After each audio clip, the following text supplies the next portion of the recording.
हाँ ही क्वेश्चन आहे नंबर BII इन सतों whole numbers greater than or equal to 4 but less than or equal to 11 यानी कि असांखे होल नंबर्स एक लाइन ते चइनि खां वॾा या बराबरि पर 11 खां नंढा या बराबरि। ठीक है, असांखे छा करणु आहे, ज़ाहिर करणु आहे हिकु लाइन ते। उन्हनि जे लाइ असां छा कंदासीं, हिकु लाइन ठाहींदासीं, पोइ लाइन ते बराबरि वक़्तनि में असां मार्किंग कंदासीं। ठीक है, निशान लॻाईंदासीं।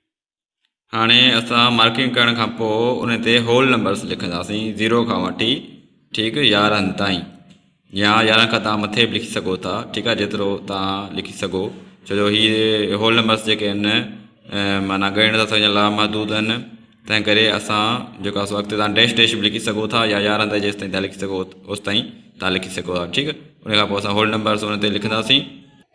हाणे असां उन खां पोइ 4 खां वठी 11 ताईं जेको आहे सो होल नंबर्स ते निशान लॻाईंदासीं, छाकाणि त असांखे जेको क्वेश्चन आहे उहो ग्रेटर देन आर इक्वल आहे। ठीक है, ग्रेटर देन आर इक्वल जो मतिलबु आहे त जेके निशान असांखे लॻाइणा आहिनि उहे 4 खां वॾा या इक्वल। ठीक, त इक्वल माना 4 जे बराबरि आहे, तंहिं करे 4 खां शुरूआति कंदासीं, ऐं less than or equal to 11 यानी कि 11 खां घटि या 11 जे बराबरि। तंहिंजे करे असां 11 ताईं जेको आहे सो यानी कि बराबरि 11 ताईं असां छा करिणो आहे, निशान लॻाइणो आहे होल नंबर्स ते। ठीक।